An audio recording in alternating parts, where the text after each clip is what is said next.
Hey everyone, welcome to this week's edition of Title Scoop. So this week we are going to talk about a question that I have received several times in the last few weeks, so I thought we would review it so everybody would have the answer.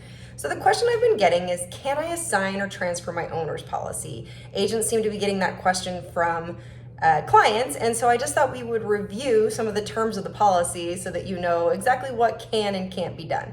So generally speaking, an owner's policy can't be transferred or assigned. However, if you fall under the definition of insured in the policy, it could in fact be assigned. And I want to use quotes on that because it's not your typical assignment as we think of in terms of assignments of mortgages or various documents.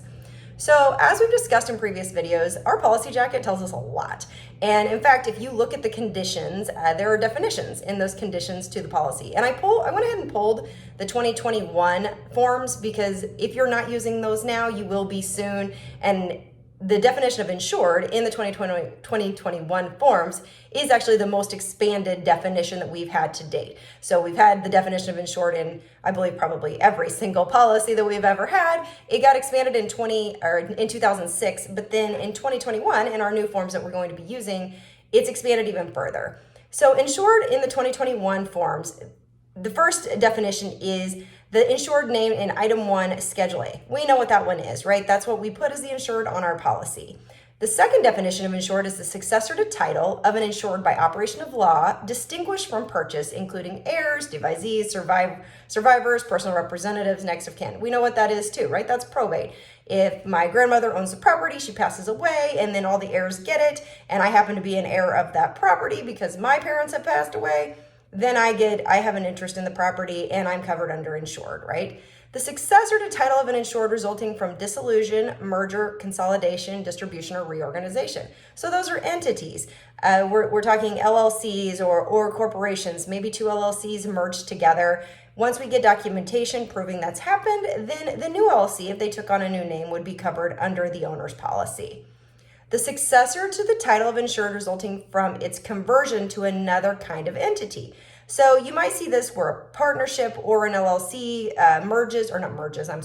converts into a corporation, then that could in fact be covered. Again, when you're asked to, if you have coverage or if they have coverage, we sometimes want to be involved so we can tell you what documentation we need. We don't want to just assume that the conversion has in fact taken place or any of these definitions of insured. We want to have some documentation behind it. So the last is the grantee of an insured under a deed or other instrument transferring the title. So this one's the one that expanded the most in the 2021 forms. And this doesn't require consideration. And we're going to go over two pieces in a minute about consideration, but it's a deed of conveyance from the insured. So this could be an affiliate. So maybe it's an LLC and they have an affiliate company that could in fact be covered. If it's a trustee or beneficiary of a trust established for estate planning purposes, so say my husband and I buy a property and then we transfer it to our trust for estate planning purposes, it will be covered under insured of our owner's policy. If a spouse who receives the title because of a dissolution of marriage, so say my husband owns the property, but then I get it in the divorce, I could in fact be covered due to the dissolution of marriage. A transferee by a transfer effective on the death as authorized by law. So that's our transfer on death deeds, right? Or whatever you call them in your state. I know they're called different things depending on where you are.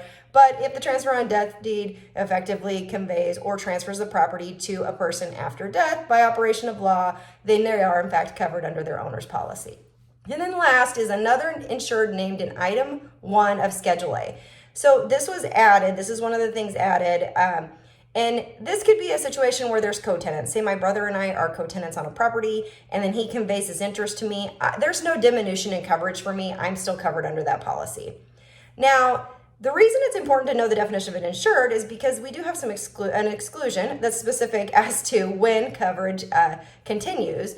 So when we're talking about an exclusion, it's 3E, and that is any defect, lien, encumbrance, adverse claim, or other matter resulting in loss or damage that would not have been sustained if consideration sufficient to qualify the insured named in Schedule A as a bona fide purchaser. So normally we want someone to be a bona fide purchaser in order to give an owner's policy. However, if you fall under the insured definition, then in fact, we're not giving consideration, but you are covered.